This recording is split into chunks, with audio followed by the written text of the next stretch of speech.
Good evening and welcome to the Cover One Buffalo podcast. You are joining your host, Greg Tompsett, along with my partner in crime, Aaron Quinn, joining us because the Buffalo Bills have lost to the Kansas City Chiefs 27-24 in, as Aaron signed, for those watching YouTube behind him can see, in a very, very Billsy fashion.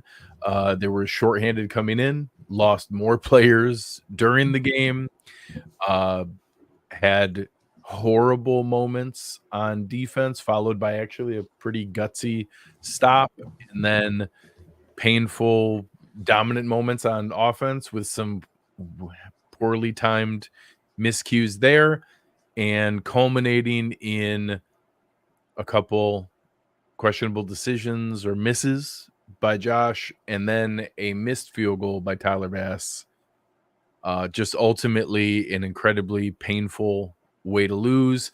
We were talking pre-show that this was a tough game because it was, a coin flip, two flawed but very good teams with exceptional quarterbacks. Someone was going to win, someone was going to be incredibly disappointed. We were born to be the ones who were disappointed. Yeah, it's tough. Having seasons end isn't cool unless you're holding up the Lombardi. Every team's there's only gonna be one team that doesn't end their season feeling like you and I are right now, Greg, and talking through it like this. What I will say, what we talked about a little bit pregame here before we jumped on, I don't know if it was the lack of expectations going into this one that makes it feel less painful than other previous ones where the AFC Championship game, obviously, I thought that was going to be a special year that they'd put together a run. They were a healthy team. 13 seconds, they were super healthy, felt like they were unstoppable for. So those ones just had I was thinking ahead a little bit to this could be our special Super Bowl runs, where this one was I can see the narrative of how this could become a run, but the attrition felt like at some point it was going to come due. And then to your point, last week, losing guys, not only just losing guys, but playing with guys hurt. Rasul Douglas did not look nearly like the Rasul Douglas we've seen the second half of this season. You have your punter was hurt. He had two terrible punts when he was needed. I don't know what went into that decision there, but it just, starting AJ Klein, who just came off the street a couple weeks ago. I think then gets hurt and is hobbling around the rest of the game. Dawson got hurt. Yeah, we're in and out of the three actual linebackers we had in this game. Kincaid out and back in, Knox out and back in, Shakir out and back in. Totally. And so, yeah, I think attrition just became overwhelming. And they still, the thing is, going into the game, my expectations were pretty muted in comparison to previous playoff games just because of all those things. But they dragged me back in a little bit throughout this game, especially going into that fourth quarter by making it a close game, by the offense being so dominant for three quarters where they're able to move up and down the field. It felt like, hey, we just got to get the ball last and we can win it. And they pretty much did, and they didn't. And so that's the most disappointing part was the way the offense was looking tonight. You felt, hey, if we get the ball last, that's it. That's the recipe. And it all worked out. And you got the stops you needed, and it still actually didn't go the way you expected. So that's probably where it hurts the most right now. Yeah, I mean, that final stretch here was very indicative of the season. Diggs on the crosser, we could have checked down and just got it to be able to maybe convert and try further, but Josh saw he had Shakir. It was actually very similar to the Gabe Davis route that scored against KC 2 years ago. And if Chris Jones doesn't, I will say, Tony Romo's right. Step into it, he puts it on Shakir, and it's a touchdown. And it looks like it. They would have had a 4-point lead with 140 left. They had just gotten their first stop of the game. So the defense was playing reasonably well.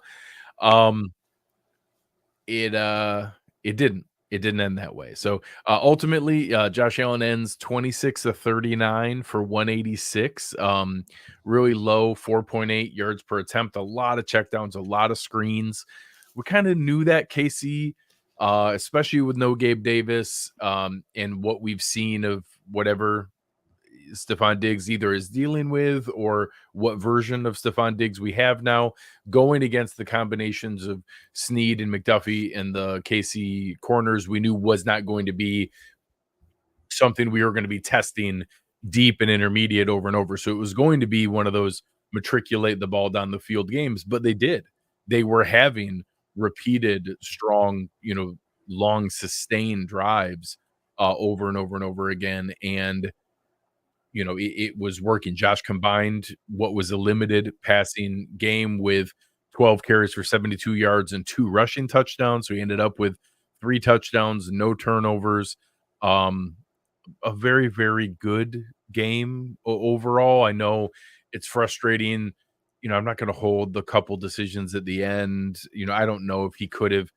It's always easy when you have everybody rolling one way, and then on the all 22, Tony Romo was pointing out somebody way on the other side of the field, like an impossible throw to go back to. Maybe he should have gone to Diggs, but there were also several big plays that could have been caught. Trent Sherfield doesn't come up with the big one. Diggs doesn't. On that opener, Josh threw that like 63 yards in the air. At least just a massive throw, and it kind of looked like Diggs went up for it and should have been able to get it. Like, I don't know if I'm going to call it an outright drop. It was a tough catch that deep, but he should have had it. Like, I pinned it as a drop for him. I know I'm not.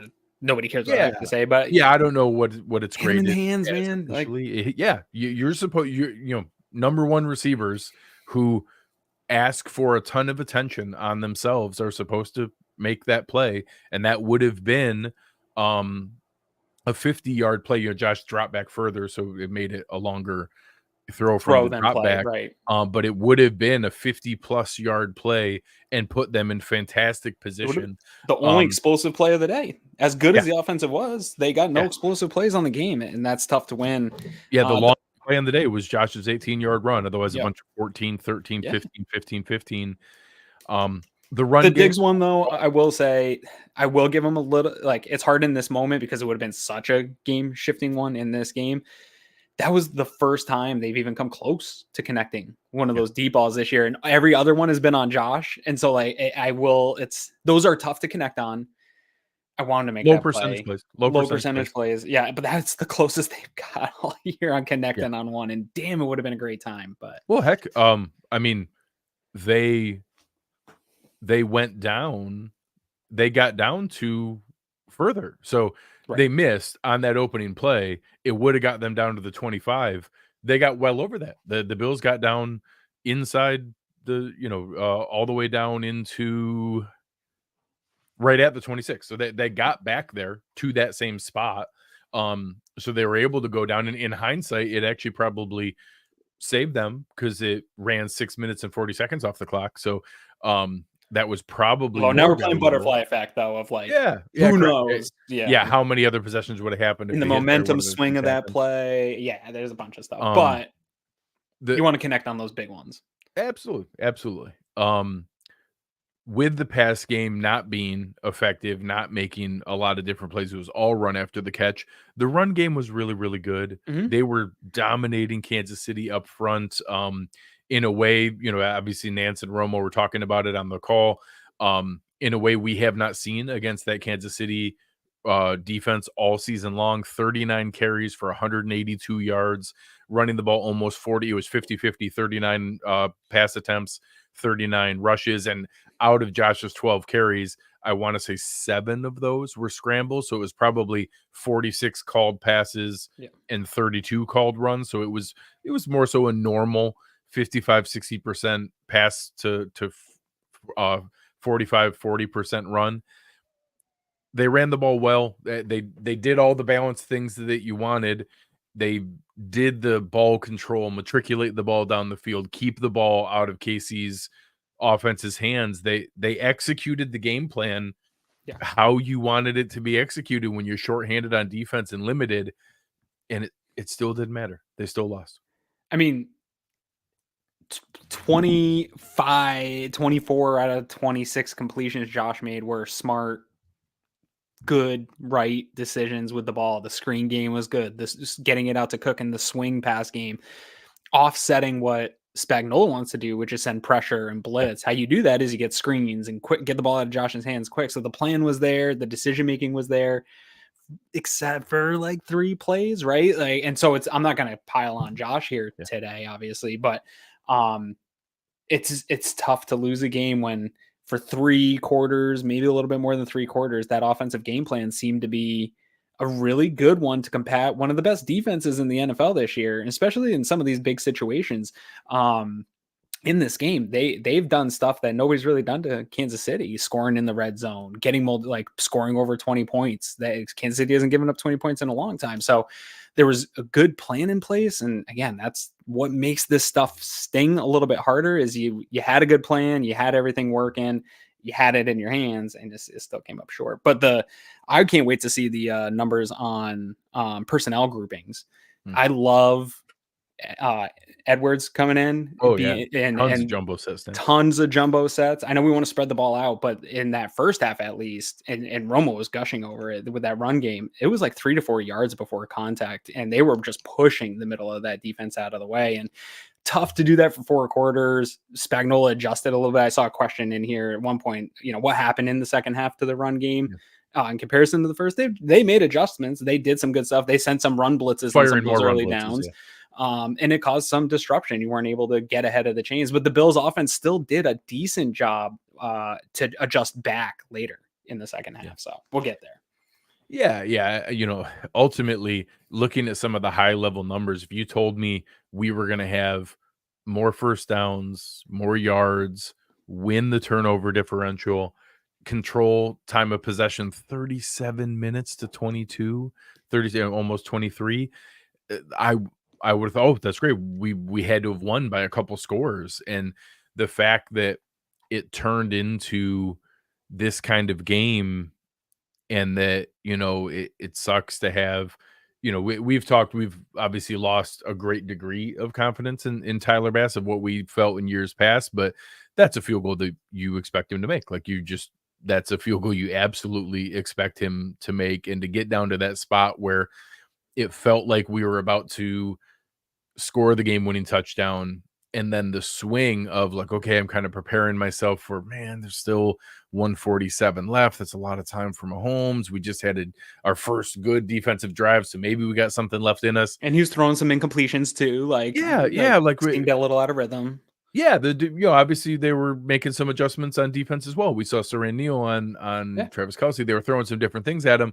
I was kind of preparing myself, embracing myself, and then just the deflation of seeing that kick sail to the right. And honestly, I'll even go grab my wife right now to ask her. I had zero confidence when Bass went out. I think Romo even said it earlier in the a few plays ahead. They're like, "Oh, they're already in field goal range," and I was like, "No, they are not." No, at 53, they were not. I felt pretty decent about the 44-yarder, but at 53, I did not. I was like, "No, they're going for it. They're not." Even at 44, man, like he has been so shaky. And I think Rockpile Drew at Rockpile Report even put out a tweet like the game's going to come down to him or something earlier in this week. And I hate how true that was. But when I saw that tweet, I was just like, God, I hope not, because I don't feel good about it. And that's a question as we get into this offseason. I don't even know how to deal with the Tyler Bass situation. I don't want to talk about it right now, but don't feel good. And I didn't feel good when he went out to kick it. That was just a punch in the gut. And he confirmed why I shouldn't. So. Yeah, I have not looked at it, so I don't know the answer to this, but I'm confident I'm going to need to know the answer to what is his Tyler Bass's contract and what does that look like if we have to move on from him. We just recently extended him, so I'm pretty sure it's not great. But I'll find out. We'll get to that. Moving on from the run game in the receiving, Dalton Kincaid, ran tough after he got the ball. Shakir made some nice plays. I weirdly felt like, come on, I think you're underplaying Shakir a little. Sure, I just it was still 44 yards total. It was pretty good. It wasn't amazing. But yeah, I mean he had the best 2 catches of the night. Oh yeah, he created the touchdown against Snead was fantastic. The first down was like a drive saving first down catch. Yeah. the fourth down conversion, swinging out of the backfield, coming back after what kind of looked like he might have separated his shoulder. I was gonna and say, had to did he pop like back in. dislocate his shoulder? I actually, in the moment, I thought he 'Cause he broke was- his collarbone. Like the That was way that he mine got too, crunched yeah. between the two guys, I was like, he just broke his collarbone. And he came That's running tough. off like Yeah, like holding- when you have your shoulder totally immobilized like dangling, that, yeah. it's either that your shoulder popped out or you broke your collarbone. So he very likely not awesome either way. is going to be recovering from that and now have the whole offseason. You know, once we tried a couple to Sherfield. He had one nice catch where he sat down in the zone in the right spot, but couldn't come up with the deeper ball. That was while Shakir was out. I kind of thought maybe they would try to scheme some stuff up for Hardy. I felt like Diggs had a bigger impact than 3 for 21. He also ran for the one play, One but run. like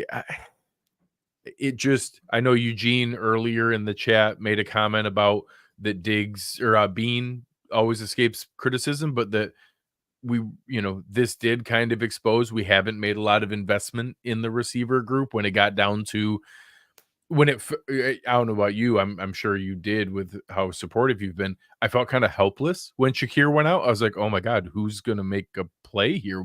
It makes it like completely tight end centric.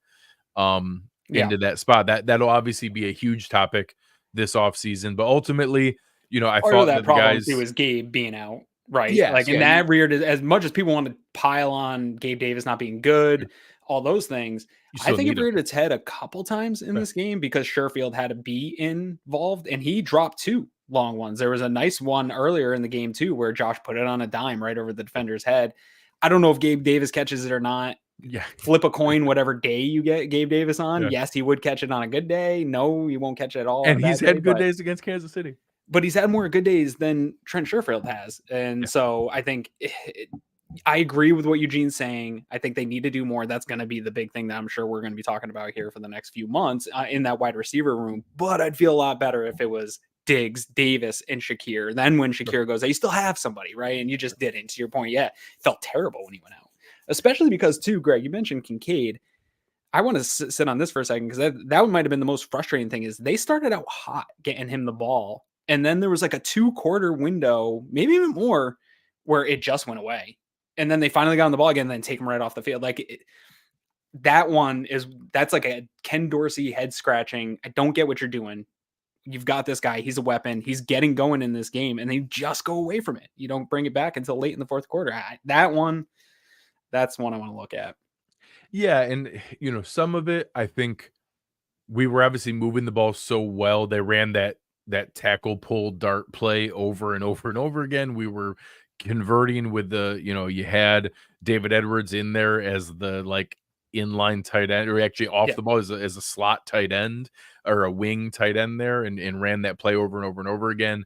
That I don't know what other plays we might have done in those spots, but either way, they went away from Kincaid. He caught all 5 of his targets. So in that pass catching group, there's a lot of questions to be asked. There's certainly going to be differences next year. I don't know what kind of contract Gabe Davis is going to get. We have Diggs back next year. We have Shakir. And then pretty much everybody else is, available. Knox and Kincaid will both be back. So we'll have both tight ends back, but there's a lot of questions in that group afterwards. The final group on offense, ultimately the offensive line did a really nice job. Josh had 0 sacks. He was hit 2 times. We ran the ball for 182 yards at 4.7 yards per carry. They threw a couple run blitzes at us late in the game when we were kind of telegraphing some things. That's as much on play call as it is on the offensive line itself. The offensive line played great this season. Like that went from, I think both you and I, one of our biggest concerns to what was a fantastic strength. They were finding ways to get David Edwards on the field. Ryan Bates didn't even play all season. This turned into a fantastic opportunity. So many of you guys, thank you for these generous Patton. Yes. We didn't want to do this tonight. Justin, Jason, I didn't want things to end here. I apologize that we're not reading through every single one of these, but you guys are amazing. We appreciate you so much. thank you very, very much. You guys are very, very kind for all the. We're here with you. You know, I thought that we were going to have 7 in a row. I thought we might have had 9 in a row. But you guys are why we do this. This has been fantastic. We appreciate you so much.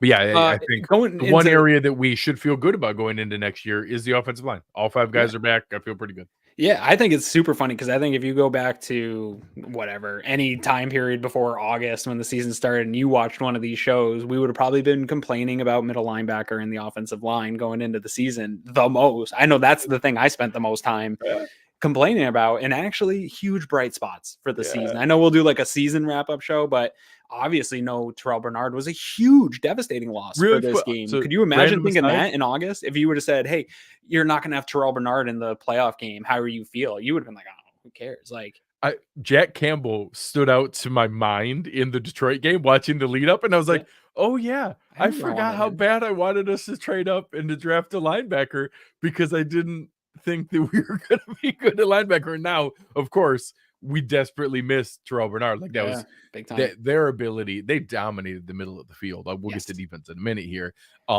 They dominated the middle of the field in a spot where Bernard had just been a lifesaver most of the season here, making fantastic plays. It was ironic that the 2 positions we were most concerned with and lamenting ended up being 2 of the and I'm pretty sure we were talking about how deep the wide receiver room was and that we weren't worried about the depth of the wide receiver.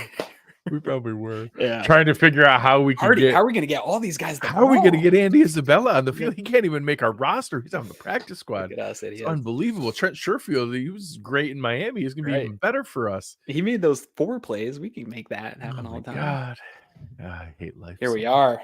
Let's do the defense. All right, flip over to the defensive side. This one's a tough one though. What were you gonna? I'm okay. So one, I'm not going to sugarcoat this. It was not a good defensive performance. No, from anyone tonight. No defensive players on both sides, up and down the field. It was not great at all. No. But ultimately, they made 2. We punched out a ball on a play where they were going in to score. I believe it was Poyer who punched it out, got us a turnover in a critical spot, and then come back out, and they caused a punt. They did. It should have been a 3 and out. They got bailed out by a completely BS. The latest flag I've ever seen in my life. Oh my God. And like the ticky-tackest, like I actually don't even think technically it was. I think that the contact was before the ball was thrown, which means it was legal contact because it was within 2 yards of the line of scrimmage. So the fact that they like almost did a review, because you could tell they were waiting and trying to hear somebody in their ear. They get that back, then they get a 3 and out on the next set of downs for the gift first down. Because the ball don't lie.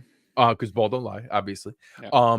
And it was, one of those games where like, oh my God, we were just getting dominated over and over and over again. We hadn't caused a punt all night, and now we cause a fumble and a punt in back-to-back possessions. This is it. This is like, that was it. All we needed was that needed just to stop moment, give the ball back to the offense, and then the offense, which had been fantastic all night long, comes up. We don't make the right read. We can't get complimentary. Josh is amazing. Yeah, we didn't play complimentary football. Josh is amazing all night long. He's the only reason we're in that spot.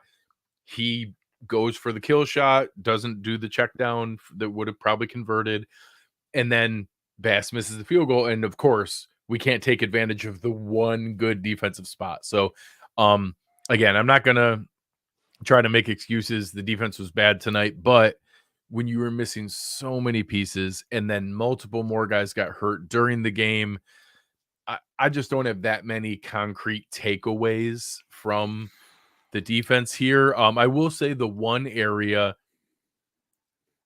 I was expecting more from the defensive line tonight. I was expecting them to make a few more plays. We didn't get, I think we might have tipped one ball. That's probably scrimmage, maybe. I don't think we technically touched Patrick Mahomes twice. Gregory Rousseau chased him down. We had a couple spots where we, got some pressure. Von had one pressure. There was a couple spots that were, good, but I expected more. The defensive line specifically. Yeah. I knew Douglas wasn't healthy. We know the limitations of our safeties at this point at the stage in their careers. Taryn was kind of trying to come back from that. I had limited the back seven. I'd kind of chalked up as, hey, give us what you can. I expected a little more from the defensive line. Yeah. This is a tough one because this defense is so predicated on 1 of 11. Everyone doing their job, playing in unison, and when it's working and when guys are doing it, it's tough, right? And you're disguising coverages and you're all over the place. I think today, I agree with you. I wanted more pressures. I didn't even need to be converted to sacks, just stressing Mahomes, hands up, batted balls. We saw that. They got probably 2 or 3 batted balls against Josh Allen. Though in a game like this, that's huge. That's an incompletion. We were dying for Patrick Mahomes to get an incompletion there for a stretch. You had to get some hands up. They didn't. In terms of the only time we saw it was that final drive when they got the stop. It was the only time the whole game that they got any pressure. Those throwaways were caused by pressure. Yes. But I will say in the start of the game, I think the reason the defensive line wasn't able to get pressure is he was just getting the ball out. I don't know what his time to throw was, but the middle of the field was almost wide open exclusively, and he was just targeting AJ Klein and the linebackers. That relationship of pass rush to coverage depends on some semblance of coverage. When there's none, it wasn't hard to get home. And honestly, even like the one he missed on to Kelce in the first half, where he missed that corner shot touchdown, like that was still like a 20-something yard throw, but it felt like he just like dropped back, landed on his back foot. Like he was so wide open, there was no pass rush, and it didn't even take any time, and he just let it go. Like there was a few plays like that where it's like, how's the guy already like 15 yards up the seam and he's hitting his back foot and just getting the ball out and wide open? Like that makes it tough on defensive linemen, but you got guys, you bring in Von Miller. I know he's been hurt all year, but he's been trending the right way. And he had a couple of ones where he was getting close, but you just got to get one. You got to make that second down turn into a 3rd and long and get them in that spot. And again, to your point, they did later in the game. They gave the offense some chances. But I will say the Bills ended up punting earlier in this game than the Chiefs did. And honestly, stuff like that first half, not getting a stop in the first half probably makes all the difference in a game like this. Like you probably needed a couple stops each half. You didn't get them.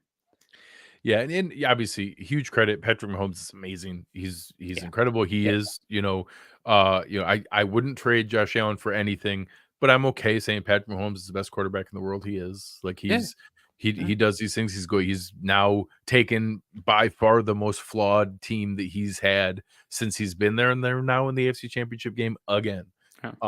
So being in this spot, I got one question on Mahomes though. Yeah. So I don't want to sound too dumb, but I don't always know the rules of the NFL. That I don't know the catches. I wasn't sure on that fumble, but one that kind of triggers me a little bit is Mahomes seems to get away with intentional grounding a little bit more than Josh Allen does. There was at least 2 plays where there was not any receivers around and throws just going out of bounds to save a sack, which I'm pretty sure is intentional grounding, but I don't know the rules in the NFL. Can you enlighten me, Greg? The biggest one is he's pretty good at knowing when he's just barely outside the tackle box. So I think sometimes that's the hardest one to see from the sideline view, when you don't know if he's just gotten beyond the tackle box is the toughest one, but that, and he cheats and the referees give him advantages. That's probably the most. That's what I wanted to hear. So, and I will say there were a couple times where we sent some blitzes and he was fantastic in the pocket. One huge play to Marcus Valdes-Scantling, who of course makes tough catches against us when he drops every other game. That we had a couple times where we did send some nice blitzes and they were about to get home and he evaded it and not only evaded it, but evaded it and made plays down the field in big spots. One time to Rice, 2 of them to Valdes-Scantling on plays where he's maneuvering in the pocket and doing that. And then another one, the 24-yard run, where we had pressure, he evades the pocket, then he catches Rasul Douglas on the pump fake, which Douglas was caught either way. Like if he commits, he does probably dump it over his head to Noah Gray. That's if he doesn't commit and he goes for the pump fake, Mahomes keeps it and runs. So there's no real way to win in that spot. But Mahomes is fantastic. He made the plays tonight. The Bills did get a stop when they needed to, but ultimately it didn't matter. Mahomes had already put up enough points to win this, and 27-24 is the range we all kind of thought this was going to be, and the Bills had a shot to make it 27-27. They really had that chance to make it 31-27, and couldn't get it done. So I don't know. I don't have a ton of takeaways from a defensive standpoint right now with how limited it was, but obviously there's going to be some tough questions here because we have some guys at a point in their career where there's some tough questions to be asked. I don't know what happens with Micah Hyde. I don't know what happens with Jordan Poyer. Poyer actually had a heck of a game too. Poyer. He was everywhere. They ended up. He was everywhere. Their solution in the second half was Poyer was one-on-one with Kelce most of the second half, and even he got beat on one out route, but ultimately slowed Kelce down quite a bit compared to what he had leading up to that point. So we'll see. There's some tough questions. Daquan Jones is a free agent. We have a lot of other spots coming up that we'll get to in the offseason here, but I don't have a ton of concrete takeaways just because the defense was so limited in what was there. It's we'll find out more as we go. This defense was a positive the vast majority of the season, and they were trying to bubblegum and duct tape it together at the end here. It just got happy or excited, but it is what it is. Yeah, attrition just was too much in the middle of the field, and that's not an excuse. They still had a chance to win this game. It's just so not typical of a Sean McDermott coach defense to give up. I got 1, 2, 3, 4, 5, 6 explosive plays, all 25 yards or more. 124 yarder there, but and they were all in big spots, and it felt like when we'll go through and do drives, it would be they were at midfield in a play, and then they're in the red zone in another play, and they're ripping off 9-10 yard runs at a clip, and it just felt like the middle was a void that was just wide open for 3-4 quarters of this game. And again, I put it out a tweet. People hated me for it. People were dunking on me saying we got to fire Sean McDermott. I wanted to be mad at Sean McDermott for the way the defense was playing, but what I had no answers to I couldn't be like, he needs to take Klein out and put in Dorian Williams, or there's no good answer for what he was trying to accomplish. And so it's hard to be mad about that, man. Yeah. Ultimately the calls, the way that the defense played on the season, there was a lot of good metrics that said the offense didn't get better after Dorsey left and it was Brady. I think that there were some arguments of the balance situationally they set up. Situationally, I think we saw some positives, even if the stats didn't support it. You could see it tonight, even. It was the defense getting things figured out. That the reason this got better after that stretch there, the defense is what held them in many of these games. And I would have loved to have a few more stops early on tonight, but again, trying to will AJ Klein or Dorian Williams into making more plays, or that, having, the versatility we had with that third safety look. And now you're asking for that play to be made by Damar Hamlin or Cam Lewis instead of Taylor Rapp, and just different pieces that didn't come together in how they needed. And, Patrick Mahomes is the hardest quarterback to blitz in the league. He's killer against it. And now, didn't have the answers tonight. So I'm seeing a lot of response here, and maybe we could sort of do a little bit overall on the coaches here, because I'm seeing a lot of response to McDermott comment and seeing about the fake punt. And that's one, Greg, I don't know about you, but I don't think that was a Sean McDermott. It seemed like that's one of those ones where there's rules on special teams, and then they had less men on the field and you defer to the rules. It's a bad spot to defer to the rules in this game, but it didn't seem like Sean McDermott intentionally called a fake punt in that situation. And I think he's getting blamed for calling the play. And obviously everything rolls uphill. He's the head coach. I'm not trying to take any of that away from him, but I do think it was more of these are our rules. Something happened. We deferred to our check and our rules. And instead of having the context and understanding of the situation you're in, they just deferred to the rules, and it failed for them. Is that right? So that was my interpretation. We'll see. We don't often hear the truth on these situations, so we'll see. I would guess that Damar Hamlin will likely answer that question. He might tell people if he checked into it, or if it. I did not get the impression that it was a pre-snap decision that it got the impression it was a check at the line of scrimmage. Yep. And they checked into it. So yes, I think people had the impression of, oh my God, you did a fake punt run to DeMar Hamlin instead of just giving the ball to Josh Allen. Right. You Why wouldn't you panicked. let Josh go Correct. for it from 4th and 5? Correct. Well, yes, of course, in that comparison, of course, I would rather have Josh have the ball and try to go for it. I also don't believe at that spot that we were going to go for it from the 30-yard line. So now, whether they should have removed the possibility of that check or, again, just execute. Like, that's one of those plays that I wasn't expecting it in the moment. So I don't think like a lot of other people were expecting it. If that works, is that, oh my God, what a genius. That was such an incredible play. Everybody just plays the results on those. It's every single trick play. If it doesn't work, it's, oh my God, you got too cute. I can't believe you were trying to, get too fancy in that position. And if it works, it's, oh my God, what a genius. You guys are incredible. So again, maybe we'll find out the truth in that spot. My interpretation was it was a check on the field. He's in charge. He's ultimately what's there. But yeah, obviously the results were terrible. So you gave him the ball there. The defense saved him and punched it out and got the turnover. So it didn't cost any points.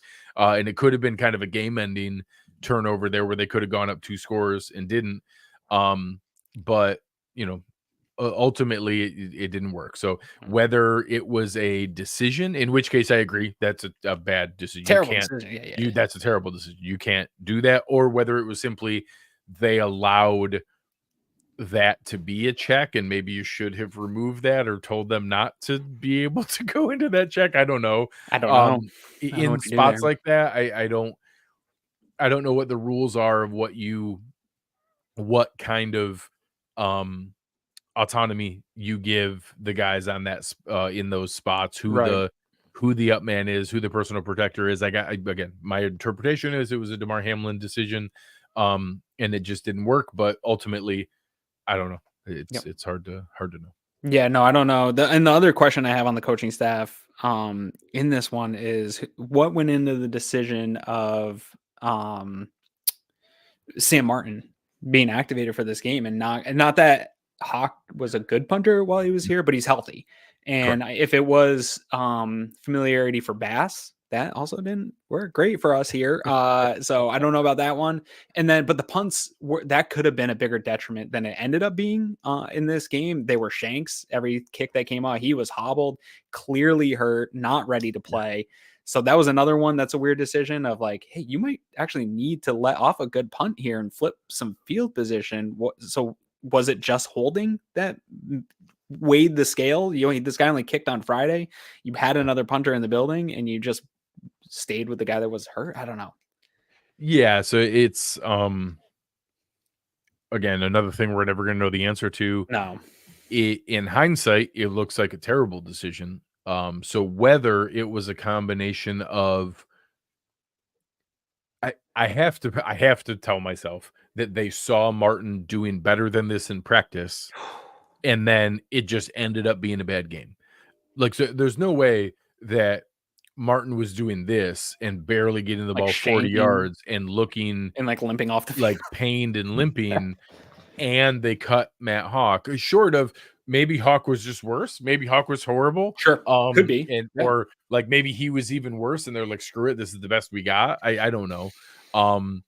So I will say the one thing that confused me was I at least expected it to be like up through the weekend and into game time to make sure that Martin was there. So I don't know, maybe Haack was horrible in practice and they were like, screw it, just release him. He offers no benefit to us whatsoever. I thought that was weird. They could have at least thrown him in the pit. Something, at least something. So ultimately, obviously that looks terrible in hindsight. I don't know if obviously it was a mistake. Whether the mistake was trusting what he looked like in practice, and that it wouldn't regress in the game, or if it didn't look any better in practice and that Haack looked even worse, or did not instill any confidence, not being able to lean on that as a possibility. Either way, it was a mistake. I think on the season, short of that moment with Deontay Hardy's, long punt return in Miami, and the moments where Sam Martin prior to his hamstring did look really good. He had a nice stretch, yeah. It was a really, really poor special teams season on the whole. I think Matthew Smiley's job should be in jeopardy. 100%. We'll see. But then people just say that's scapegoating. Correct. There's no winning there for McDermott, but his job should be a scapegoat. Yeah. But yes, of course. So one, Sean McDermott already saved his job with the 6-game winning streak, winning the division, winning a playoff game. Ultimately now home playoff games. Yeah, hosting business is good for games. Terrence Pegula. And Pegula's are doing just fine. Sean McDermott's not on the hot seat again. At some point, is now again going into next season. Sure. We both. I was open to it. You were open to it at 6-6. That maybe we needed to. They rattled off 6 in a row and won the division again for a 4th straight year. 4 straight double-digit win seasons. 4 straight, division championships. 4 straight seasons with a playoff win. He's not going to get fired. Like, I understand the frustration. I don't even blame people for the emotional reaction of, we just need a fresh start. We just need to do something new. I don't blame them at all, but it's not going to happen. So whether we want that to happen or not, I can absolutely, with 100% certainty, guarantee you it's not going to happen. So it was unlikely to happen before the win streak. It wasn't, and everything would go on. So maybe if we rattled off 6 straight losses or something. If it totally fell apart, sure, but it wasn't looking good. And especially with the way the Sabres organization looks, like Terry's hanging on to any bit of success that he can get here. Anything. And you know what, though, on that note here, before we get into having to relive this game drive by drive, which sounds actually terrible now, Greg. I don't even want to do it. But before that, I want to let 27 other fan bases. There's a bunch of other fans in here in the chat, and I'm seeing a little bit of it. Every one of you that was already out prior to this week, you can all kindly sit down and shut up. Nobody cares. Your teams went home early. Miami fans, go sit down and shut up. You guys haven't won a playoff game in my adult life. I don't even know when the Miami Dolphins won a playoff game last. Was it like when I was in high school or something? Like, I don't want to hear from you. They've actually gone the longest of any professional sports team in all 4 major sports. They've gone longer than any other team. Like the Sacramento Kings and horrible franchise. The Buffalo Sabres, like horrible other franchises, have won playoff games since the Miami Dolphins. So every one of you, thank you for coming. Succession. As Mr. Roy shared in the show, you are not serious people. Right. It's fine. Yeah. So again, Joe Brady had a head coaching interview. I don't think he's actually a candidate for any of the available jobs. I do think Joe Brady will be back as offensive coordinator. I think that will be locked up as him removing the interim tag and becoming the full-time offensive coordinator. Mm-hmm.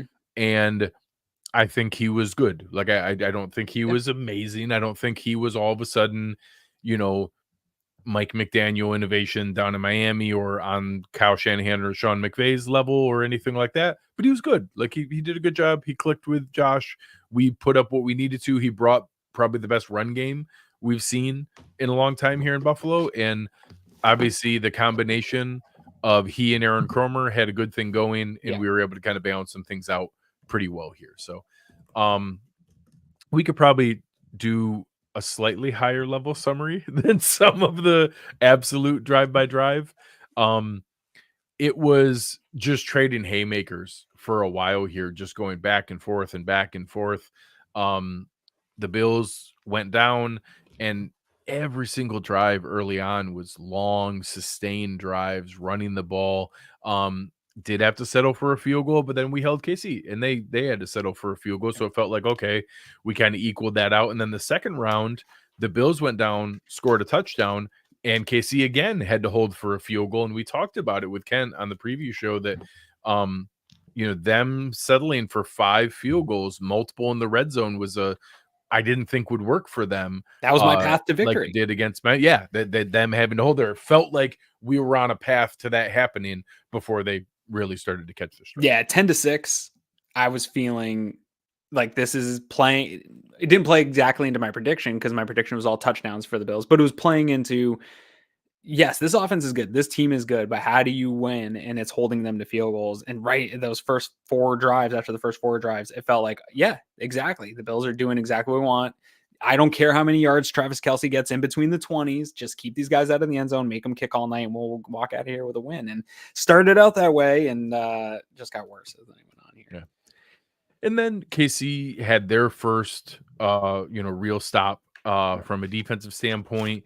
That was on the drive where Sherfield couldn't make the deep catch. Yeah. And then they rallied and tackled well on Shakir, and it was, it's 4th and 5. Early in the game, you have a lead. You're at your own 40. McDermott was plenty aggressive here. We went for it multiple times. We went for it 3 times on 4th down. Every time the offense ran a 4th down, we converted. The only one we didn't was on the fake punt. So we were plenty aggressive in this game. That one was fine. And unfortunately, we found out the hard way that we had the, kind of ramshackle remnants of what was left of Sam Martin, where he punted at 40 yards, which is already pretty bad, but it had no hang time. So Richie James also got 15 yards of return out of it, and it was a net 25-yard punt. Never like to see that. Not That's great. always a rough one. And KC comes right back and takes their first lead of the game. This one, going to Travis Kelce for the touchdown. Big 28-yard run by Clyde Edwards-Helaire, and then it felt like every time they scored, it was bam, bam, bam, really fast. Yeah, no, that was the reoccurring theme here is when the Chiefs offense did get going there in between basically second quarter, really through the third quarter. It was, because I track when are they at midfield, when are they, those highlights of where they are in the field. And it was 2 plays midfield, 2 more plays red zone. And it's where the Bills, on the other hand, is 9-10 plays where they're getting to midfield the way they were playing tonight. And it shows up in the explosives, right? 6-0 in the explosives on offense. That's how you move the ball big time down the field. And that's what's so frustrating about this one, Greg, is I was arguing with people on Twitter during this of this is typical Bills. And it's no, actually, this is not the typical Bills. Sean McDermott defense does not give up huge explosive plays that just allow an offense to get up and down the field. And you even said it in our chat. We brushed over some of these drives. Bills really got lucky that they didn't put up touchdowns earlier, right? Yeah. There was 2 touchdown passes that Mahomes just sailed, which he usually never does. He missed Kelce and MVS on that one drive. They were both wide open for the touchdown. It was just them not connecting. The Bills had nothing to do with those 2 misses. If they hit those ones, who knows what kind of game this could have been on those early drives. So Bills got lucky there, but you weren't going to keep them out of the end zone, and that started to show up here on that drive.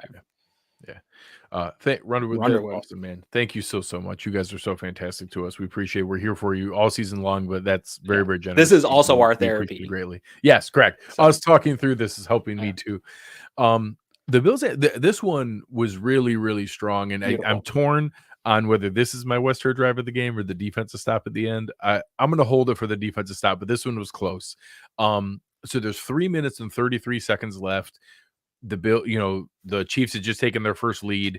That it's coming up where KC has the ball coming out of the half, and that 3:33 is a weird spot where, hey, if we have an ugly 3 and out here, they have a chance to double dip and to go up by 2 scores. And it was really, really dangerous. And the Bills put together an awesome 12-play, 75-yard touchdown drive. It was a check down to Cook, and then, working their way around. The only really positive play, Diggs got a catch and run over the middle for 15 yards and kind of his biggest contribution. Josh Allen had the play where he was scramble throw and threw the ball to Murray as he was getting to the line of scrimmage. I actually couldn't believe the announcers weren't more critical of was he over the line? Because I was kind of curious if he was over the line when he threw it. And ended up moving their way down. Then Josh scrambles for 18 yards. They get their way all the way down there, and then Josh runs it in for the touchdown after. Shakir has another first down conversion, one of many on the day. So it was a critical spot. They scored 26 seconds left. Von ends the half with what I laughed. His by far his biggest contribution was a TFL on a screen that he sniffed out to Pacheco, but the penalty wiped it out, so he didn't even get credit for it in the box score. He didn't even get credit. It won't show up. Yeah.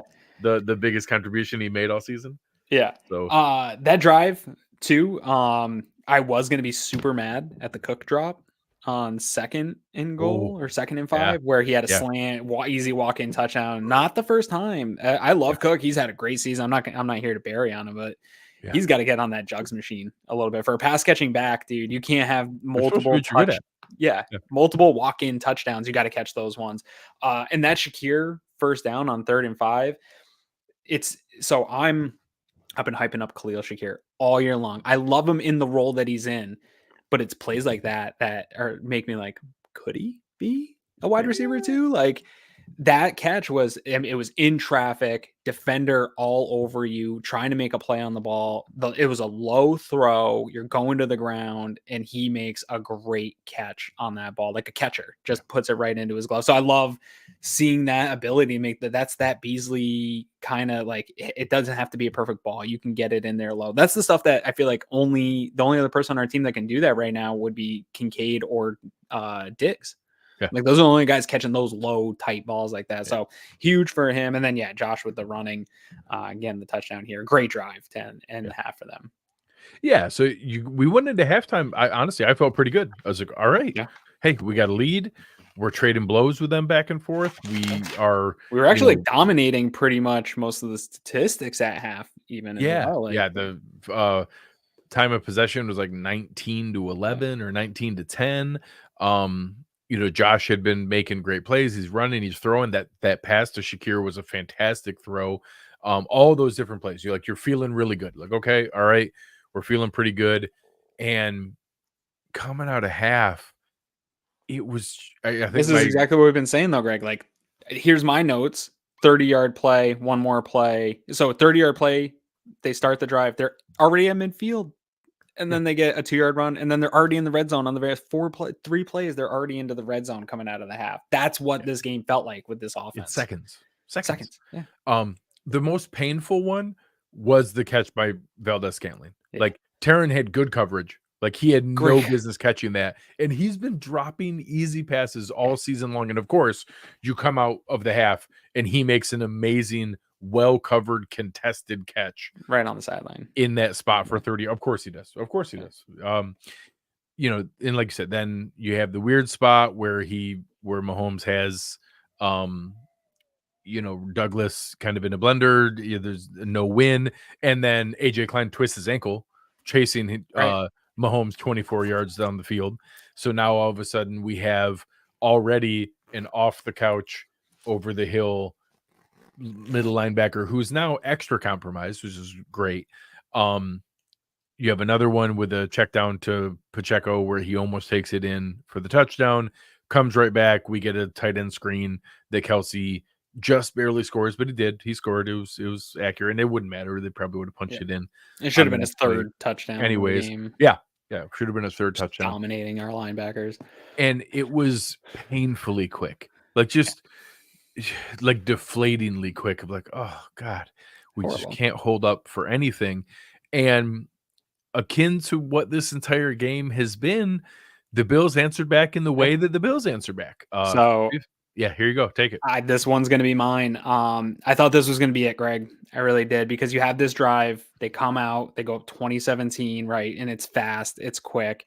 And it's the first time I'm feeling like, God damn it, it's going to be one of these, like they're clicking now. This offense is going to be tough to stop.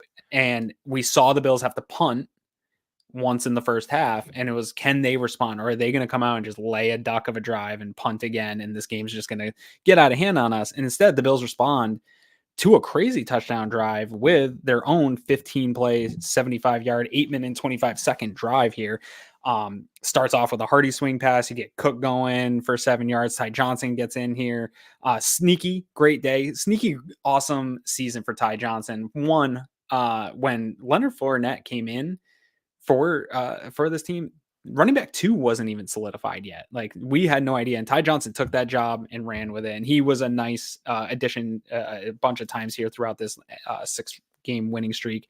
The swing passes to Cook were money, 7 yards almost every time. It was like every time they got one of those swing passes out to Cook, it ended up being in 2nd and 2. They continue to do that, just staying ahead of the sticks here. It's always 1st and 10. Actually, on this drive, they ended up in a lot of situations, unlike in the first half, where they were in 2nd and 8, 2nd and 9, 2nd and 8, but they still leaned in on the run, which was great to see Joe Brady do, because I think that was one of the frustrations of Dorsey, was leaning back to Josh. Like, oh, well, we're 2nd and 8. We'll just have Josh do something crazy, where he stayed in and leaned into that ground game. And it gets you into some good positions where you can really convert on drives here. But what ultimately gets this for me is the crazy play on 3rd and goal. You had a throwaway on 2nd and goal. This whole scenario, you get into the red zone. Ty Johnson has a 15-yard run here to get you into 1st and goal. They get stuffed on the first play, which I hated. You ran right in the middle of the defense, got stuffed. Yeah. Bills have to take a timeout on 2nd and goal here, right to start the half. And I'm losing my mind. This is one of those ones where it's like, again, this isn't on McDermott. This wasn't a McDermott timeout. The offense is running out of time. They're about to take a delay a game. Josh has to take a timeout. But so early in this game, you know this game's going to be close. That's such a valuable timeout. Then comes back and takes a delay of game. Well, it's a throwaway on 2nd down after the timeout. They don't even get a good play. They throw the ball away. And then on 3rd and goal, they get the delay that pushes them back. So I'm freaking out. I'm like, we wasted a timeout. We're never going to get that back. That's going to come back and bite us. And now we still take a delay a game on the same drive that we just had to take a timeout to avoid it. But then Josh Allen does just crazy Josh Allen things. And I don't even think, honestly, Greg, this touchdown throw, maybe it's got to be top 5 Josh Allen throws of all time. And I don't even know, I haven't been on Twitter, but it didn't get, in my opinion, the love it did, because Shakir's catch was so cool too. He came back into the corner and made a nice little grab. But that throw rolling out off of his foot, like, there's no mechanics there. That's just a flick of the wrist and a laser to the corner of the end zone. Against a corner who had not given up a touchdown all season long. Yeah. And Shakir was open. Like, he ran a great route, got himself wide open, came back to that ball. That connection was money on this one. And so that is my West Herr drive of the game, because the Bills go up 24-20. And at least in my mind is, all right, maybe Kansas City is going to be just all these explosive plays and going down and scoring, but the Bills are going to come back and trade blows with them every single time. And this 15-play, 75-yard drive just gave me that confidence that no matter what Kansas City did, if we get the ball last, they're scoring.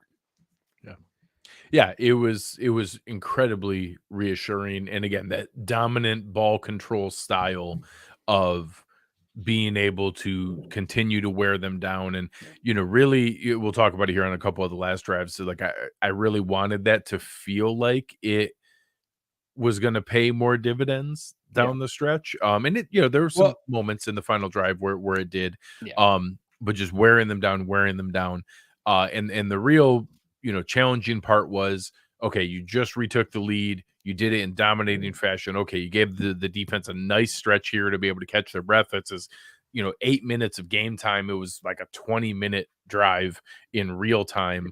And can I say one thing about this drive here before we move on from this one? Because it could have been a huge play, and obviously the Bills don't win, but there was a 2nd and 9. It was a swing screen to Diggs.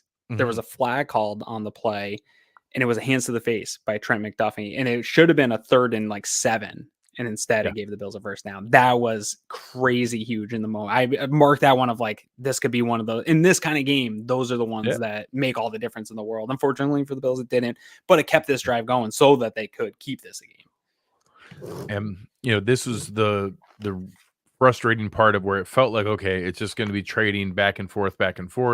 And now we get a little stale.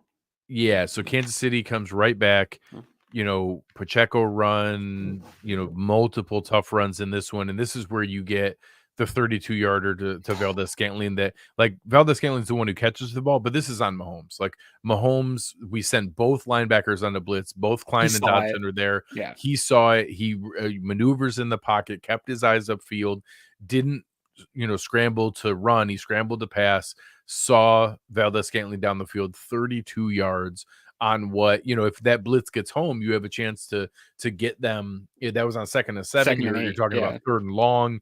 You have a chance to get off the field. Instead, he turns it into a huge field flipping play. And then they're in the red zone. And now they're in the red zone. They continue going, and now we get, just further, Pacheco running the ball 2 more times out of the 3 plays into the end zone, gets them the score, and just really, really deflating in that moment. And now here it's actually come up, I guess, in the post-game presser, McDermott did say that going for the fake punt was his decision.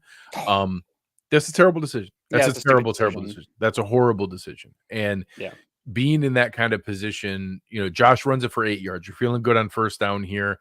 Now, you saw it at the end of the previous drive there where Spagnuolo had shifted and we kind of ran right into the run blitz. And now they kind of have figured out, and good on, hell, we ran that tackle pull dart play 15 times to that point. So good on them for finally figuring out to adjust to it.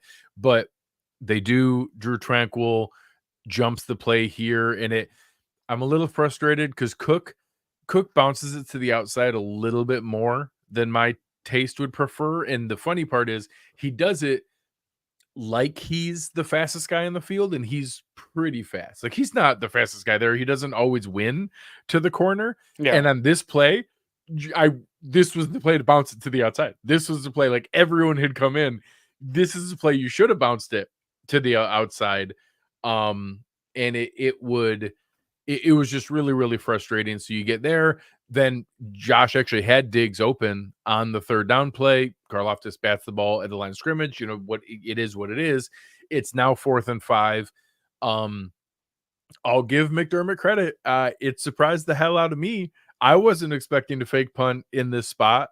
I would guess that the horrible punts by Sam Martin came into play, that he didn't feel that confident in it. That's a terrible spot to pull it off, though. Oh you're down like 27-24.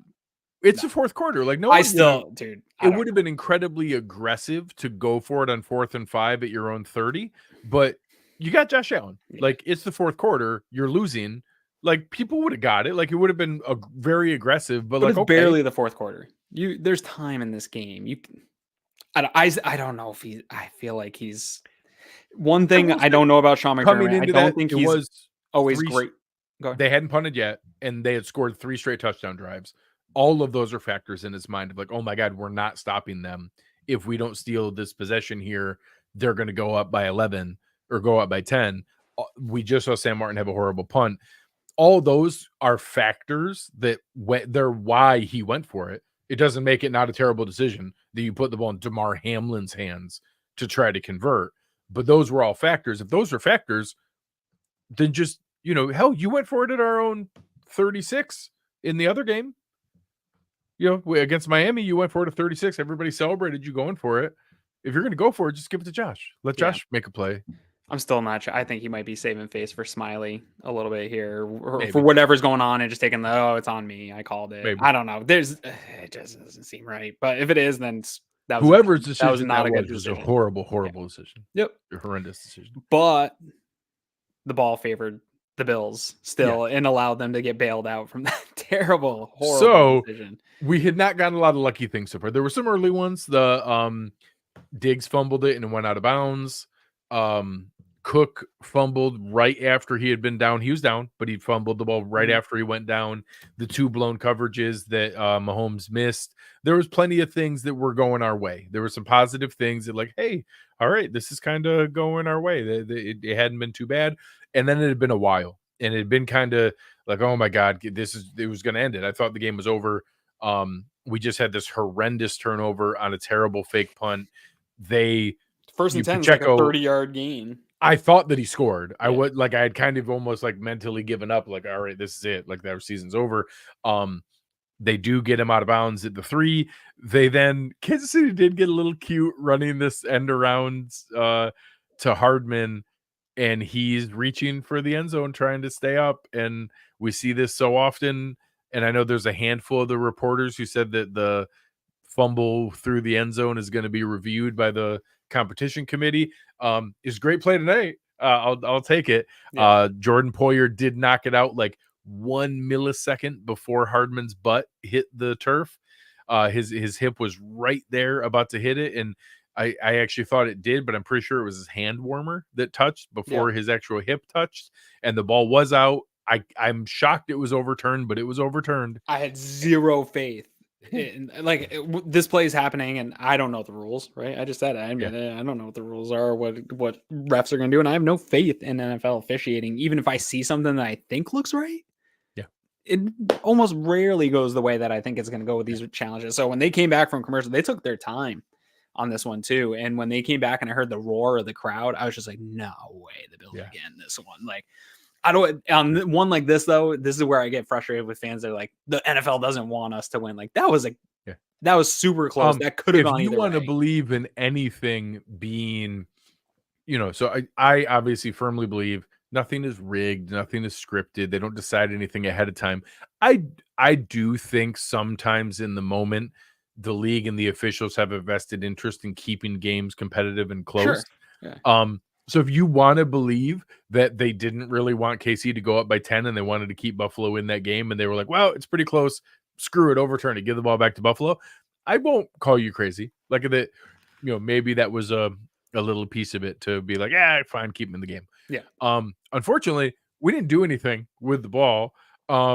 So we go there, and now Khalil Shakir, we thought broke his collarbone because he gets crunched between Tranquil and Justin Reid. So we're now in a spot where we have to wait, to see and watch him hold his arm as he goes there.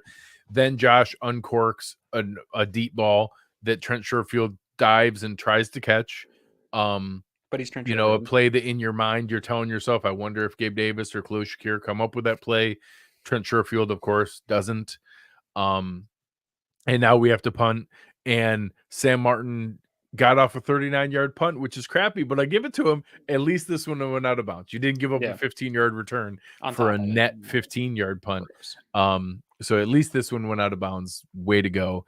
And now my West Herr Drive of the game was what I thought was going to be the, game-saving moment. The Buffalo Bills come out on defense. They just punted the ball back to Kansas City. They have the ball at their 43.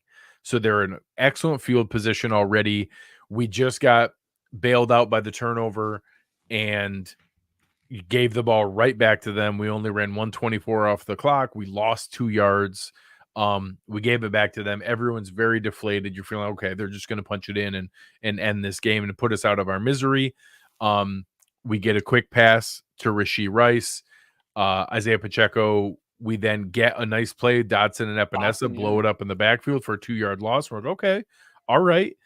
And then we actually get some pressure and are flushing Mahomes, and he throws it wide of Rashee Rice, and we get that weird delayed flag and this debate argument on the discussion on the sideline, and they decide that contact happened before the ball was thrown, so they didn't see it in the moment. They throw the flag late, and it was wrong. Like, it was a split second. It was close. Like, the contact was very close, but he made contact before Mahomes threw the ball, which is legal contact. Mm-hmm. So it felt like to me that it was somebody in their ear being like, well, we think there was contact there. You better throw the flag. It just felt very, very contrived in the moment. The Bills then recover from that. We get Von Miller gets pressure and forces a throwaway. We get another one where there's an incomplete where they're getting pressure. And then Mahomes is scrambling and Dorian Williams make a play, and they get basically back-to-back 3-and-outs from this defense that have been just abused all game long. And they finally get a moment where, holy crap, we're going to give the ball back to Josh with 8 minutes left. And we needed this defense to find a way to make a play one time all game. And in this critical spot, they actually did it. They actually made a play and got Mahomes in this offense off the field with some aggressive pressure and being able to turn things around. And we have back-to-back, a fumble out of the back of the end zone and a 3-and-out stop. A defense that had gotten just battered and bruised all game long, made a play when they needed to. And it felt like, when you talk about the story you could tell yourself for this season, that felt like the moment where I sadly let myself believe, holy crap, we're going to win this. We're going to go down a score and win this game. Mm-hmm. Yeah. I felt the same way, that the way the offense was looking, that you just had to get the ball back here and give them a chance. And how much time was left on the clock at the end of this drive? It So was that like was 6 minutes. 8:27. I Okay, think that 7 8:23. minutes. We got the ball back with 8 minutes and 8 minutes 23 left. seconds left. So they got the ball with 10:45 left and had been just slicing us up the entire time. Because even the other turnover, there was still a 2-play 31-yard drive they were about to score. So we had not stopped them. They had not punted once the whole game. They had not been stopped the whole game. We only got lucky with the turnover that went out of the back of the end zone to give us the ball back. So they got the ball with 10:45 left, and it felt inevitable that they were going to score. And they get not only one stop, but 2 stops because they got gifted a penalty first down and had to get 2 3-and-outs, and they somehow pulled that off. And the Chiefs ran 5 plays for 8 total yards, 2 minutes and 22 seconds off the clock, and got the ball back to Josh Allen at the Buffalo 20. They did punt the ball, down because they started at their own 43. So punting into the end zone was actually also a benefit that very easily Tommy Townsend's only punt of the day should have been downed inside the 10. So another benefit, but they got the ball back, gave Josh Allen the ball at the 20 with 8:23 left before he uncorked about 63 yards in the air. Yeah, but this is it's also the way the game was going for the Bills and their offense. It was like 8 minutes. That's perfect time to run the clock out on a game-winning What they drive. had Like been they've doing been all day. doing, long, sustained, little bit of plays at a time here, going 7-8 minutes. And this drive up until the end felt like it was going that way, Greg. Yeah. So the Bills get the ball. This is That where first play pain was happens. Yeah. Josh Allen rolled out. They tried to take their one deep shot. They just threw it past the too high shell. Stefon Diggs outran them, was there. This should have been a 55-yard gain. Josh Allen threw it like 63 yards in the air. Should have been a 55-yard gain. Stefon Diggs should have come down with it at the KC 25. And was not able to make the catch. It comes back. Josh hits the little screen to Kincaid. They go back on 3rd and 3. Dawson Knox dives and lands on his head and has to go out of the game for a 3rd down conversion. But that kind of set up what this drive was going to be, in the sense that, like, hey, they're going to have to matriculate the ball down the field slow and steady and find a way to convert these and try to drain the clock. And it feels like that's what they're going to do. Yeah. No,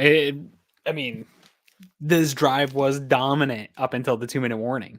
Outside of the Diggs drop, like they were doing exactly what you need to do. It was going back to Kincaid screens, Knox screens, getting Shakir the screen on that 4th down. Like it just felt like Joe was back in what he was doing. He wasn't allowing Spagnuolo to bring a lot of pressure or anything exotic. I think Spagnuolo probably wanted this to be a scenario where it's Josh Allen dropping back, traditional dropbacks, and he can bring cover 0. He can bring a bunch of blitzes. Even on one of these crazy plays at the end of the game, Tony Romo was saying, like, Andy Reid's got to be begging him to bring cover 0 and just say either they're going to score or get the ball back, or we're going to get the ball back. But they were just bleeding the clock at this point and playing it exactly as you should. They get to the 2-minute warning, and this is just the Billsy. This is where the Billsiness comes in. So they get 2 first downs, the Knox conversion, then you get another quick screen to Kincaid plus a Josh run. Now we get 2 incompletions, and you get to a 3rd and 10. Josh runs and fumbles, and now you get Kincaid bats it out of the guy's hands. Spencer Brown goes and recovers it, gets it to 4th and 3. Really fortunate to keep the ball there. They run that orbit motion swing to Shakir and gets him free. I'm kind of petrified of him running up the sideline because he had just hurt his shoulder. So I'm like begging for him to go out of bounds. Yeah, really smart of him to go out of bounds. If not for that injury, he would have kept fighting upfield or probably tried to cut back and make more of a play. But he already converted the 4th down, so good on him. We go back to Kincaid again here. So you get 3 catches on the drive. So 2, you talked about it early, 2 catches early to Dalton Kincaid, and now we go all the way until 8 minutes left, and now 3 catches by him in this last drive, with a huge gap in between for 2.5 quarters of that game. So working their way down. Again, 2nd and 4, we try to run. Gets bottled up by another run blitz. Then Josh makes a really nice read out of the bunch formation. Sherfield sits down in the zone. We convert there. That's now down at 3 minutes and 20 seconds. So now we're down at 2:40. Here, I actually am okay with the run. I would have liked to have seen a little more creativity, maybe to the outside or somewhere, but keeping the clock moving. You're at the KC Honestly, 27. We run it even for on that 1 2nd and yard. 4, Greg, like getting that run stuffed on that 2nd and 4 before they picked up the first, like I didn't mind because you're Yeah, at you're this still point. eating up 40 seconds Yeah, each time it happens. yeah. That once you get down to the 4 minutes left and you're at the KC 34, now your mindset is, hey, we don't want them to get the Let's ball drain back. this We thing. want to score as time's expiring here. Yeah. So they get it down to 2 minutes. With 2 minutes left, we have 2 timeouts. We're at the KC 26. It's 2nd and 9. This 2nd and 9 play is, again, Josh This Allen one's was gonna be picked awesome apart. tonight. He was fantastic. Josh is the only reason we're in this spot. You see Diggs come across. There were a couple times earlier where you could tell Josh decided before the play he was throwing it to Diggs. There was one where Justin Reid was coming up, breaking on the ball, and he almost picked it off. There was another one where Trent McDuffie could tell Josh was going to Diggs and almost cut on the ball. And here in a spot where, hey, it would be great if you just predetermined you were going to Diggs on this play because Diggs was open on the crosser. I don't blame him. Josh saw that Shakir was going to get behind the safety and he had the kill shot to go for the touchdown. Chris Jones, moves Deion Dawkins back enough. The offensive line was great all day. Chris Jones never touched Josh the entire day, but gets just enough where Josh can't step into the throw. He can't get everything onto it, and it falls at Shakir's feet. That's the one play. Again, Josh was awesome tonight. He's the only reason we're in this spot. He created everything. It just stinks that like in that spot, he could have converted the first down to Diggs, or if he's able to step into the throw, it is the touchdown with 1:55 left, and we're celebrating and now trying to hold on defense because they at that point then KC has to score a touchdown because they're up. We would be up by 4. Right. He doesn't do it. We scramble around on the 3rd down play. Josh basically throws it away. He can't even do it. In that moment, I'm telling myself, well, that was smart. You threw it away because we still have the field goal. Don't risk it by throwing it into the end zone. And Tyler Bass comes out and misses wide right. And that's a spot where, last year Tyler Bass was super clutch and we felt really confident in him and everything was great. He absolutely deserved the extension he got. And all year this year, it's been iffy and uncertain and missing in different spots. And this is the kind of season-ending miss. He's never going to live it down. I take that back. Like short of hitting playoff-winning field goal next year, like all season long, you're with the fans, with everybody else, he's never going to live that down. It's such a crippling kick from a confidence standpoint and from everything that's there, and I don't know what would have happened. It's a tie game. Mahomes with 2 timeouts and 1:47 left. This defense just gave you the heroic stop that it had left in them. I don't know if they were going to stop them from scoring a field goal with 1:47 left and we were praying for overtime. But the fact that we didn't even get it just adds to, like your Sanchez over your shoulder, just such a Billsy ending to what felt like could have been a moment. Yeah, I mean, this game lived up to all the hype that it was billed to be going into this week. 2 minutes left. It's a 1-score game. Josh Allen's driving to score. Like this is the NFL couldn't have built it up better for the way that this divisional weekend ended, and for it to end. The I mean, ratings of this will be out of its world. The ratings will be amazing. yeah, Everyone in America is watching this game. for sure. That makes it worse. My phone was blowing up. And for it to end in such a deflating way and not like an exciting way. I mean, I'm sure it was exciting for KC fans, but Yeah.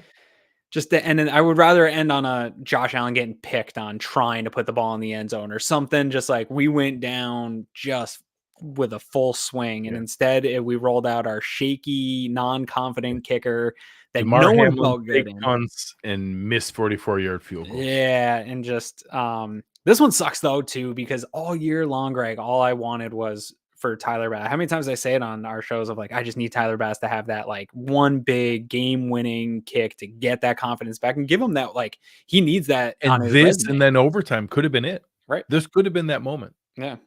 But here we are, and now I can't remember the last that we're going to go into another season where I have to talk about special teams and kickers and not knowing what to do. Hate every bit of it. Real quick too, in this end of game segment part here, man, I love Bills fans. They are the best fans in the world a number of times. A couple times in this game, guys, people that were at the game. One of those early in the game, they were in the Reds in the end zone, and it was a third down and Scaling. I think MVS was it would end up being a breakup throw, but they were throwing snowballs at him in the end zone. The fans were. I know it's just a few fans. That's not it, guys. And then at the end of the game, I get it. KC was waving bye to you. They were talking shit. They won the game. They are allowed to talk. Fans were throwing hard snowballs. I saw some of those snowballs hit the ground and just roll. They didn't like bust up. Like you're packing ice and throwing them at these guys. Like they're people. That's just, I didn't like any of that. So but if you saw it, I hope you told them not to, because that was a bad look, I thought, for Bills fans to end that way. You know, I purposely didn't spend any time thinking about the offseason, free agency, the draft. There's time for that. That'll come. I was living in the moment with each of these games. This six-game win streak, including another division championship and another playoff win, was awesome. Yep. It was so much fun. I let myself get carried away with the possibilities and potential of what this could lead to. If you don't have all hope, the way, what do you have?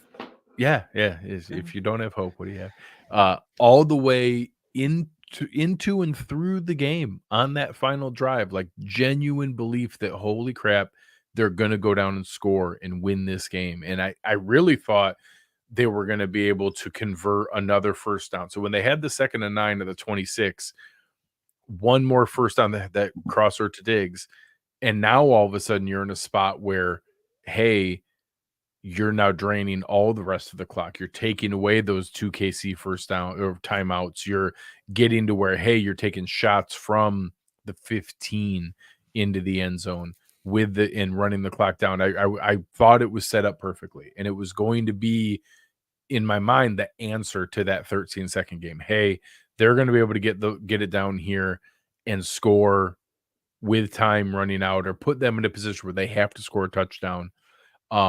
And let the defense try to come up big in that spot where it's not just getting a field goal.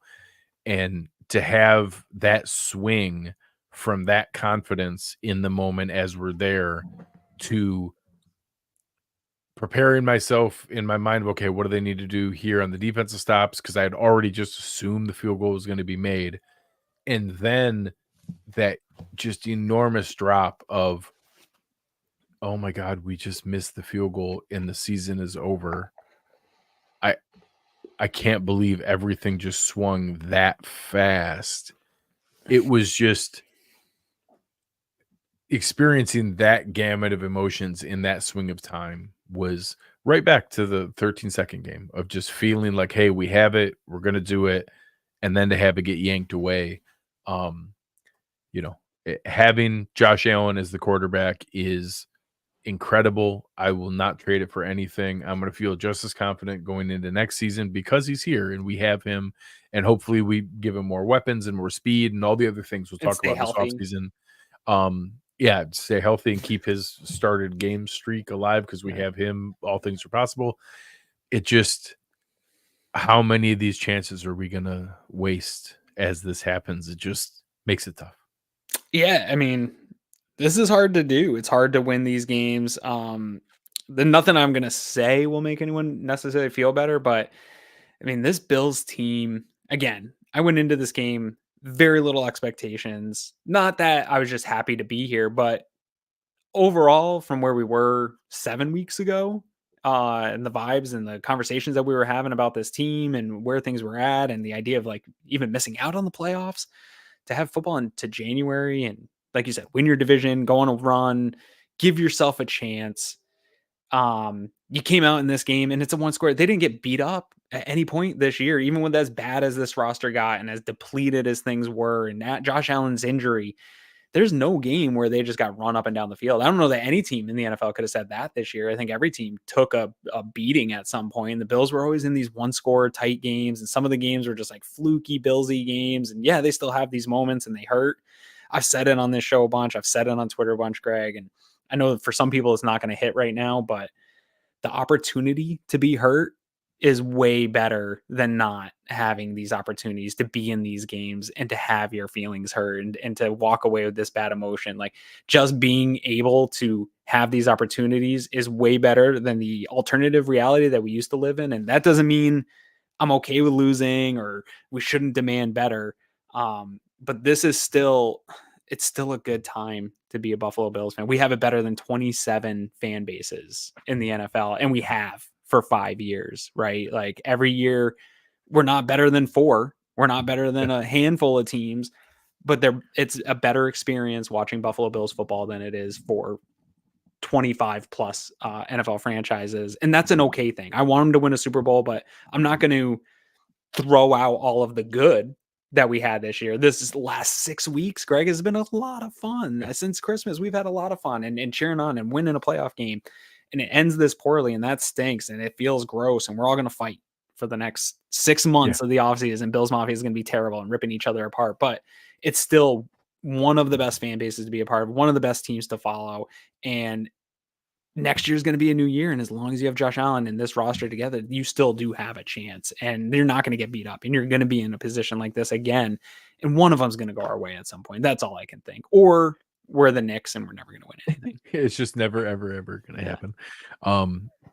So yeah, we'll get into the Bills will now pick 28th in the draft.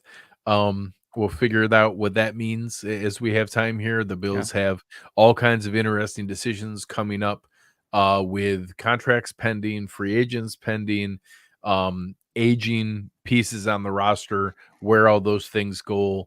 A lot of tough decisions. We're going to be there for you all offseason like normal. We will probably take a slight break here and let this kind of marinate, and then we'll switch into kind of some season recap pieces for you guys, give out our season awards, talk about some of the pieces and where it goes and where we go from here. We will then also get into evaluating the Bills roster, getting ready for free agency, all the lead up to that, what we would do, how we can manage the salary cap and the decisions we have for this roster, the additions we can make to it, and then get into draft mode and to kind of evaluate the draft and all the different pieces. But we're going to be there for you guys all offseason long and everything that's here. I'm sad that the offseason begins now on Monday, January 22nd, and that this is the end of what I thought was going to be potentially a magical ending to the season. And of course it's not, but you guys have been fantastic. You guys are the reason that we do this and have been really, really great to follow us along all season long. Help us out. Give us a like or a rating here. Press that like button. Let other folks know that you appreciate us trying to walk you through all these different thoughts and experiences this together with you. But that's all I got, man. Yeah, I do want to give a very special thank you to all of our sponsors, West Her, for sponsoring this post-game show this year. We appreciate you guys being able to help us get this content out each and every week. And then Left Turn on the game matchup shows was a great sponsor as well. Really had a lot of fun with them this year, doing all the game day. I'm really sad he didn't get to put out the Pit t-shirt. That would have been awesome tonight. I know, and I was going to get one. Really cool design. I said I was going to get one of those too, so I'm really mad about that. But no, we've had great sponsorship this year and great following. I see the same names in the chat every single week. It really does go noticed. We do notice you guys. I see the comments on the YouTube, the people that are following us on Twitter. We really appreciate it. It got hard this year. Actually, this might not even be the hardest that this year has been for us at times, Greg. We had some pretty bad moments, man. People reached out to me after a couple of those post games. They're like, "You didn't look good, bud. Like, are you doing okay? Right? Like, I don't like seeing you like this." And so You guys stood with us all throughout the season and made some of those shows that were tough to do in November doable and help provide us the therapy that we also help provide you guys. So I appreciate both the sponsors and everybody that tunes in, because without any of you guys, this is pointless and we don't even do it. Yeah, it's been fantastic, and we appreciate you guys. I want to give a huge shout out to our producer Chris Kepner, who's been here with us all season long. You guys, all of the comments and everything that you guys go through, he reads through all your goodness and puts them up on the screen, helps us put together all of the different promotions, the posts, the video clips, everything that you guys see, all the things it takes to make a show like this happen. He's in there in the background of all of that, making that happen. Huge shout out to our partner Eric Turner, believing in us and giving us the runway here to play around with this show and all the different things we've done. And big thank you to you. I appreciate you, Aaron. You've been awesome to work with here. It's a shame I'm going to retire now and quit podcasting. I can't do this anymore, but I had a good run and I enjoyed working with you. Yeah, there's no chance. I tried it once and I came back. You like this too much. There's no chance. You're not retiring. Don't tease the people. But I'll unretire in like 10 days. I'll see you guys in a little bit. Yeah. We appreciate you guys. Shout out to the Chiefs. The Chiefs are the better team. They won. They deserved it. They earned it. They won that game in every sense of the word. Kansas City the Bills Buffalo. had a chance. Yeah, that's, it was the game that we thought it was. We knew it was going to come down to, that final stretch of who has the ball last. And I thought we were going to be able to pull it out, but they got the win. And that's just how this game works. That's how our life works. Actually. Yeah. Sadly, more used to it than I would like. So, yeah. Thank you again to everybody. We appreciate you guys very, very much. But on behalf of Chris Kepner and Aaron Quinn, I'm Greg Tompsett. You've been listening to Cover One Buffalo, and we are out.